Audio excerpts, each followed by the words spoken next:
Well, good morning, First Baptist Oakboro family. It's Pastor Jonathan. And while I am just deeply sorry that we cannot yet be together physically this morning, we can be together this way, and it's the next best thing for now. Well, today I have something just a bit different for you. We're going to take a little break from our series. This was the Sunday that we were going to celebrate all of our students with Student Sunday, but we're not able to do that. We'll reschedule that for a few weeks fear you not. But I thought I'd talk with you a bit this morning about how we can be the church well in the midst of a culture that's changing. It's a good day to be a fan of comic book and superhero fare generally. Never in the whole history of the silver screen or the small screen have we had as many offerings featuring one comic book storyline or another. And it's not just that the volume is high either, though it certainly is. The quality's great too, and getting better all the time. The comic giants Marvel and DC are in a growing competition for audience loyalty, and though in my opinion at least, Marvel has so far completely dominated the games, the level of excellence that they have achieved has set a high bar that DC is doing their best to try to clear, which in turn just spurs Marvel on to keep upping their own game. Well, for a fan of the genre, the net results of this are a ton of great movies and TV shows for fans to enjoy. Personally, I fit squarely into this category, but while superhero fare is undoubtedly my favorite, I'm usually up for just about anything with a supernatural, mythical, monster type of a theme. In any event, a few years ago, a series premiered that fit squarely into my wheelhouse then called The Strain. I can't in good conscience recommend The Strain. It's pretty violent, has some other not so great content to it. But the story, at least in the first season, it kind of ran off the rails from there, was pretty good. The basic plot is that a super wealthy businessman who's secretly interested in gaining eternal life for himself has used his money and connections to bring a vampire lord, not Dracula, into New York City and then set him loose on the population. These vampires, or strigoi, as they're called in the series, quickly set about attacking and infecting the city with the world itself in their sights. Well, the two main heroes, in the first season at least, are a pair of epidemiologists named F and Nora. The reason for their employment field is important is because early in the first season, the pair discover that people become these vampire creatures not necessarily because of the bite of another vampire, but through these little worm-like things. Once a person has been bitten, the worms invade their bodies, multiplying, spreading, and ultimately killing the host's body in order to transform it into a strigoi. In this sense, vampirism is a sort of disease, a plague that aggressively spreads from person to person. Let me get a bit theological on you and draw some connecting lines as to where exactly this meets with the scriptures. In Genesis chapter 3, the successful temptation of Adam and Eve is recorded for us to eat from the tree of knowledge that God had commanded them not to eat. The result of this decision on their part was to release sin into the world. The way this worked is that when Adam and Eve rebelled against God's authority, a change was wrought inside of them. They took into themselves a kind of spiritual virus that has been passed down from one generation to the next ever since. Each of us is born with the seeds of this original virus in us, and it becomes a part of who we are. As soon as we begin making conscious decisions, it begins to manifest itself in our lives. Now, how exactly this happens is a matter for theologians to debate. We're not going to touch that right now. But nonetheless, we know that it happens because we have eyes. It expresses itself, the virus does, as this incorrigible desire to do what we want, when we want, how we want, where we want, with whom we want, as often as we want, and without any thought of the consequences. If this desire is left unchecked, it will eventually spiral out of control and destroy us. It will transform us into creatures that are a bare reflection of the glorious humanity God designed us to bear in the beginning. In the end, it will result in eternal death. In other words, while the plot of The Strain adds a certain level of made-for-TV drama, it was written by a horror specialist, after all, it bears a certain resemblance to the way things actually are. The difference, though, is that we don't have this sin virus spread to us by the bite of another monster. It's already inside of us, just waiting to come out. We are the monster. But there's another point of connection here that's equally important. As the second season of the show began, the two heroes devised a plan. If they could construct a virus that was deadly to the vampires, perhaps they could use that to create a plague among the vampire population and putting an end to the invasion. If they could spread their good contagion, perhaps they could save the world. Well, something not so dissimilar to that is true in our own world as well. And today, I'd like to talk with you about what that is, what that connection is, and what it means for how we do church together. And I'd like to do it like this. When it comes to Christianity and Christians generally at kind of a broad level, we have a lot of critics. Some of them aren't very fair. Many aren't particularly reasonable in their critiques. A few hit marks on places that we really, yes, could use some improvement. But when it comes to Christ, to Jesus himself, critics generally disappear like roaches when the lights come on. Everybody likes Jesus. Even as the popularity of Christianity continues to wane in our day, his appeal remains constant. In his own day, while he was, of course, pretty fiercely opposed by the people with power, the average folks tended to like him too. And the reason for this is pretty obvious. He had a way about him, right? A kindness, a gentleness, a love that it set him apart from everyone else. He was different. What's more, though, this wasn't just like a morally neutral difference. It wasn't like comparing an apple to an orange. He was better than everybody else. And I don't mean that in an arrogant sense. To say he was better, it's not boastful, it's just factual. Jesus was kinder than everybody else. He was more patient. He was more loving. He beamed with more joy. He was better. Incidentally, we have a word in English to describe something that is both different from, but also morally superior to the things around it. That word is holy. Now, we don't just call a really good person holy. You perhaps have known some people you would say are really good people without thinking of them as holy. We also don't just call someone who's different from the people around them holy. You've been around folks who are really different from the people around them and didn't think of them as holy either. No, it's when both of those elements are in place at the same time that we recognize someone or something as holy. Well, as Christians, we believe that holy has a source, and it isn't us. We aren't naturally holy. On our own, we aren't morally superior to anyone else. On our own, we're really not even all that different from anyone else. On our own, we're just like everyone else, broken by sin. God, on the other hand, he is holy. If we have any holiness in us at all, it's because we're reflecting his holiness. And this has been the case for every single person who's walked on the planet, save one. Jesus didn't simply reflect the holiness of God. He bore it. He was the source of it. And because he was the source of it, he could share it. And his sharing of it was both intentional and incidental. It was incidental because anytime someone encounters the holiness of God, they come away changed by it. It was intentional because his mission here on earth was to announce and inaugurate the kingdom of God in this world. He came to establish a kind of base camp for the divine rebellion against the powers of sin. This rebellion has always been driven by the holiness of God.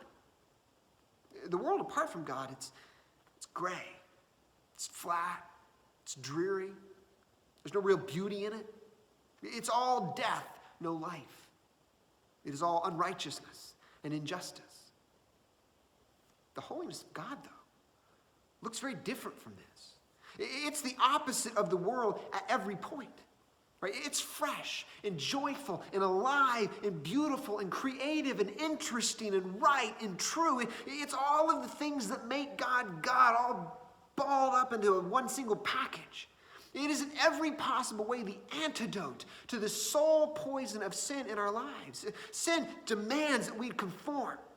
Holiness calls us to stand out and let the beautiful colors that God designed us to have shine forth. Sin tolerates no individuals, no breaking from the pack. Holiness calls us to be fully and uniquely who God made us to be. Sin It causes us to fall inward on ourselves, reducing and isolating us so that we neither impact nor are impacted by anyone around us. Holiness, driven by God's character of generosity, always expands. It spreads from person to person, ever extending its impact. In this way, God's holiness, Jesus' holiness, is contagious. Well, as we read through the gospel narratives, we see Jesus over and over again interacting with people who, with very few exceptions, leave him closer to God than when they arrived. Over and over again, we see him setting people apart in one way or another. We see him forgiving their sins, rendering them more morally pure than when they first encountered him. And then, these people go on to infect other people, expanding God's kingdom, driving back the forces of darkness and sin as they go. What's more, if we are going to be consistent with his example and on board with his mission, we need to be as eager about spreading this good contagion as he was. In order to help you see this just a bit better, I want to take you to a passage of Scripture that not only puts this contagious holiness on display, but it also has something to say for our practice of it. This particular episode comes from the Gospel of Matthew, and if you'll grab a nearby copy of the Scriptures, you can check this out with me. In Matthew's narrative of Jesus' life, after the pretty wild story of his birth, Jesus' ministry, at least as Matthew tells it, gets up and running fairly slowly. He gets baptized, he's tempted, he calls a few disciples, he delivers the Sermon on the Mount, an early high point. He does some miracles, he kind of travels around the region. In chapter 9 of Matthew, though, Jesus returns home to Capernaum. Now, Capernaum wasn't Jesus' birthplace, it was Bethlehem. It wasn't where he grew up, that was Nazareth. But then he didn't live in Bethlehem long enough to really call it home, and after getting rejected by the good folks of Nazareth and rushed to the edge of the cliff to be thrown off, he had relocated his ministry base to Capernaum. Well, it's here in Capernaum that Jesus performs the rather dramatic miracle of healing a paralyzed man who had been lowered down through the roof of the house in which he was staying, probably Peter's mother-in-law. But Jesus didn't just heal his legs. He announced that his sins were forgiven, prompting a bit of a theological tussle with the Pharisees. Eventually, the time came for Jesus to head on to the next place. What happens next, then, is dramatic. Matthew records it like this for us in chapter 9 of verse 9, or in verse 9 of chapter 9. It says this, "As Jesus went on from there, he saw a man named Matthew sitting at the toll booth." Drama, right? No, not yet. But let me give you some context before we get to the actual drama. A big nation with a small class of super wealthy people who don't like to work, concentrated in a far-off capital city, requires a lot of taxes to sustain it. Not that we know anything about what that's like. Well, in order to collect these taxes, a nation must employ thousands of tax collectors, each of whom are backed by the full authority and power of the state to get their jobs done. Well, in Rome, each of these tax collectors was required to collect a certain amount of taxes from the people in their region. Anything they collected above and beyond that was theirs to do with as they pleased. No one was going to care. Well, the natural result of this was that the official tax collectors were really wealthy guys. And being so wealthy, they didn't really want to work any more than the people for whom they were collecting the taxes. As a result, these guys would farm out work to locals who were willing to endure the scorn of their fellow citizens in order to get rich themselves and enjoy the pleasures of luxury. In Judea, where the Romans were hated with a particularly aggressive passion, the Jews who served as subcontractors for the Roman tax collectors were afforded their own special cultural stance that was as low as you could possibly go. They were hated with a passion that sometimes even superseded that usually aimed at the Romans, because at least the Romans had the benefit of not being Jews to excuse what they were doing. The Jews colluding with them knew better and did it anyway. They were considered so morally repugnant and reprobate that the label sinner was too good for them. Tax collector actually became its own class of sinner. You see this throughout the Gospels in many appearances of the phrase sinners and tax collectors, as in the bad guys and the really bad guys. All that's to say, As a tax collector, Matthew would have been afforded a permanent status of unclean and evil and traitor and a host of other negative adjectives. People would have gone to see him to pay their taxes and otherwise would have had nothing to do with him at all. He would have been considered a traitor to his race. So when Jesus, the holy and righteous rabbi that he was, walked by and saw Matthew sitting there at his tax collecting booth, he very naturally said to him, "You piece of trash.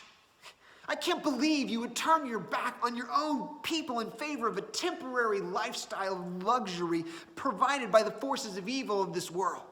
Rest assured, you'll get your due when the time comes." And all the people said, "Amen." No, of course he didn't do that. I made that up. Now, as Matthew records it, as Jesus passed on from there, he saw a man named Matthew sitting at the toll booth, and he said to him, "Follow me." And he rose and followed him. Now, here was a particularly concentrated dose of the symptoms of sin in the world: greed and treachery and jealousy and covetousness and idolatry. And so what does Jesus do? He injects a bit of his holiness into the heart of the virus, and immediately it's washed away. Matthew gets completely infected by Jesus' contagious holiness and leaves everything behind to follow him. But there's more.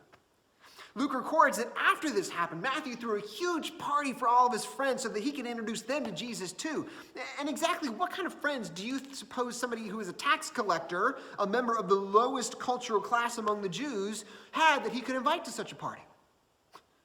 His invite list would have been the who's who roll call of Skid Row. There were other tax collectors and sinners of varying degrees, and there in the middle of this societal garbage dump was Jesus and the disciples. You see, the thing about something contagious, speaking from experience perhaps, is that you have to be around it in order to catch it. And if you're trying to spread a contagion, the more exposure you get, the better. Well, Matthew caught it, experienced the transformation that God's holiness causes in us, and immediately sought out all of his friends to get them exposed as well. And when they were, guess what probably happened? They went on to expose others, spreading the antivirus, advancing the kingdom of God. Well, given the message Jesus came to proclaim, and which those who had been impacted by his holiness went on to spread, it would seem to be a no-brainer that everybody would want to jump on board with this. I mean, where's the line to get exposed to this life-changing, contagious holiness so we can sign up, right? Here's the problem. Jesus was introducing something radically new in terms of a way of thinking into the world about who God was, and it was slow to catch.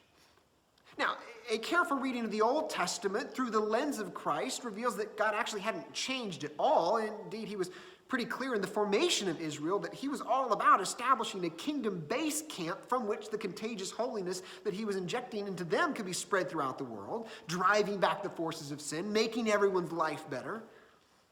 Rather, what Jesus was introducing was a new way of thinking about God as far as the people were concerned. You see, over time, God's people had come to think of themselves no longer as a sort of city on the hill, but rather as the guardians of a sacred way of life over and against the death that the world around them embraced. And when you think about the way that the people have always been and the experiences that the people of Israel themselves went through, that they began thinking like this should come as no surprise to us at all. They've been burned more times than they cared to count, and they looked at the world around them as the enemy.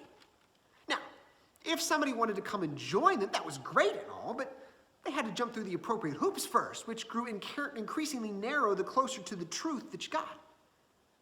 Yet here, Jesus was claiming to speak for God and throwing open wide the doors to fellowship with him that the people had done such a careful job of closing and locking. If he kept opening the doors like this, there was no telling who was going to get in, and then what would their nice, neat, clean little community look like? Well, this mindset is put rather starkly on display in what comes next. Come back to the text with me here at verse 11. Matthew throws his little party for all of his sinner buddies, and Jesus and the disciples are hanging out, having a great time, and infecting all the people around them. And when the Pharisees saw this, they said to his disciples, "Why does your teacher eat with the tax collectors and with the sinners? Doesn't he know that they're evil? And that if he hangs around them too long, they might start to drag him down? But besides, letting their kind into the fellowship of God, it'll cheapen it for the rest of us. We want to protect his holiness in order to keep it unspoiled for ourselves from the rest of the world." Okay, so again, I added that part in. I'm just making sure you're paying attention. But they were probably thinking something along those lines. That's how the people of God have always thought over the centuries. Even sometimes the Christian ones. We're sorely tempted to think about God's holiness as a treasure to be guarded instead of a cure to be spread. And again, if you think about it in the right way, this makes perfect sense that Christians even today would do this. The culture around us, it's changing. It has changed. It continues to change. A generation or so ago, being a part of a church was generally considered a good thing to do and to have a social advantage. Sundays and Wednesdays were still protected times. A baseline of biblical literacy pervaded the culture. A basic understanding of and acceptance of Christian values and virtues was just assumed. You could say Jesus in public without people thinking you were either cursing or being offended by your microaggression. Today, that's not the case. Today, the church, or at least the evangelical church, is increasingly becoming an embattled minority, just like the Jews of Jesus' day felt they were. Then what do embattled minorities tend to do when they think the world is against them? Right? They go the way of the Amish. They hunker down in the bunker and close ranks up tight and just wait for the storm to pass. They protect their traditions at all costs and avoid any even potentially harming entanglements with outsiders.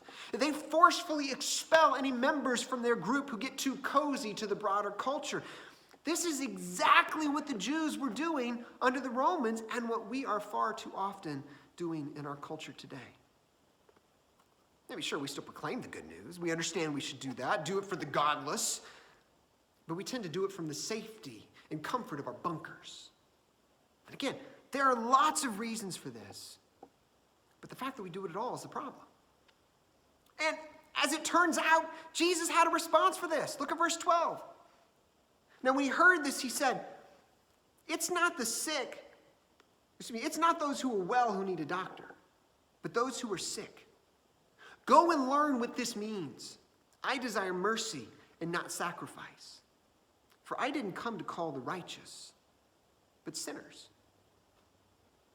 Now, literarily speaking, is what Jesus did here. It's called an inclusio. It's where one idea is repeated on either side of a central point. Its purpose is to make something a little more memorable. And given how well it's been remembered, I'd say it worked.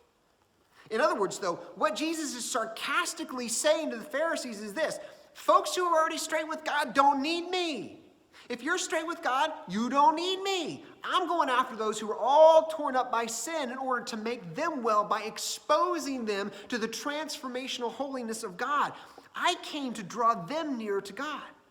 This is consistent, by the way, with what my Father has always been doing. What my Father wants is not a whole bunch of religious exercises, but the expansion of his kingdom through acts of mercy toward those who are still broken by the sin virus. So then, the question that we need to answer is very simple. Which way are we going to think about the holiness of God?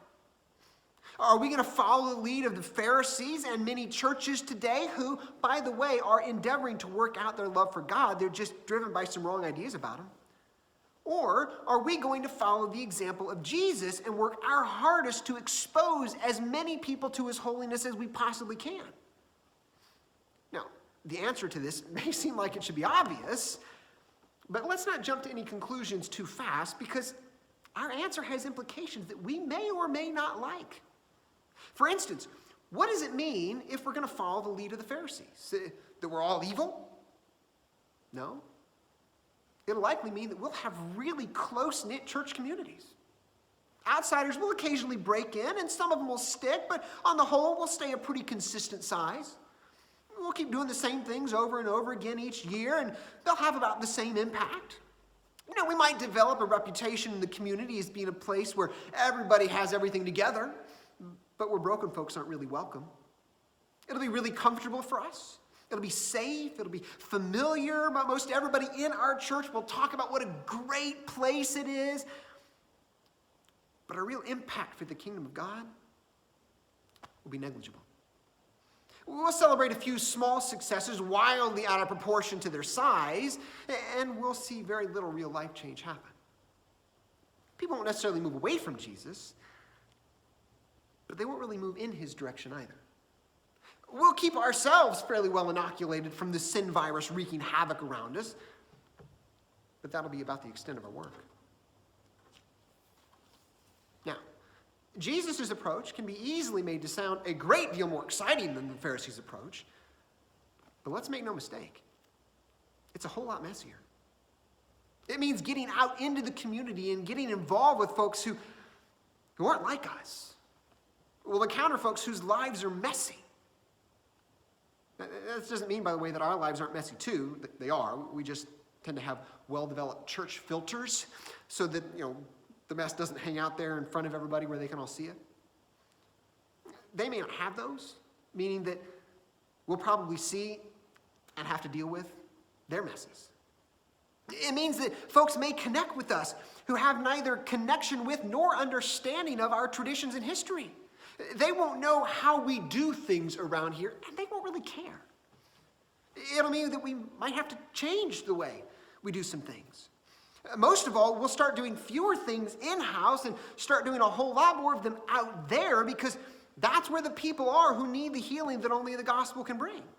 They're at the local schools, they're on the ball fields, they're in the woods, they're at the store, they're at work, they're in their homes.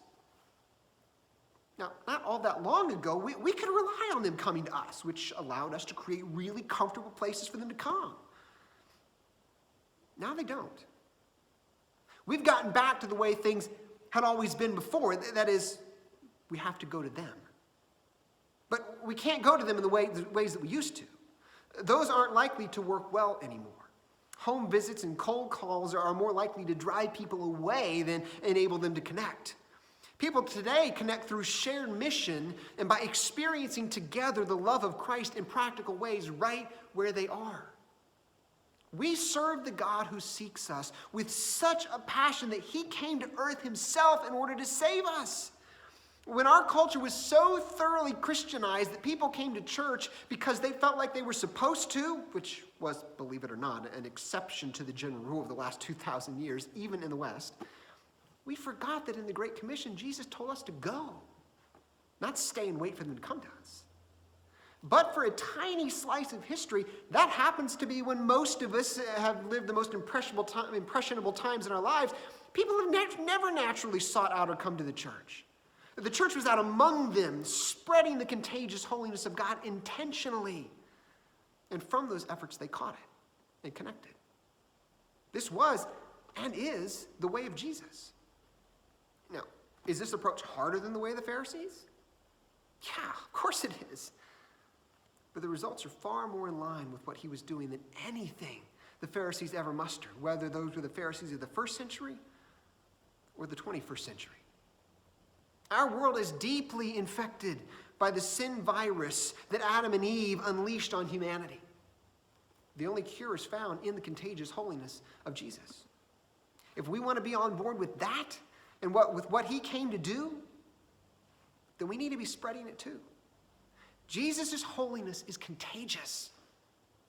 Spread it. And the only way to spread it is to get out where the sin-sick folks are, because the healthy don't need a cure. Jesus' holiness is contagious. Spread it. Spread it because the world depends on it. Jesus' holiness is contagious. Spread it.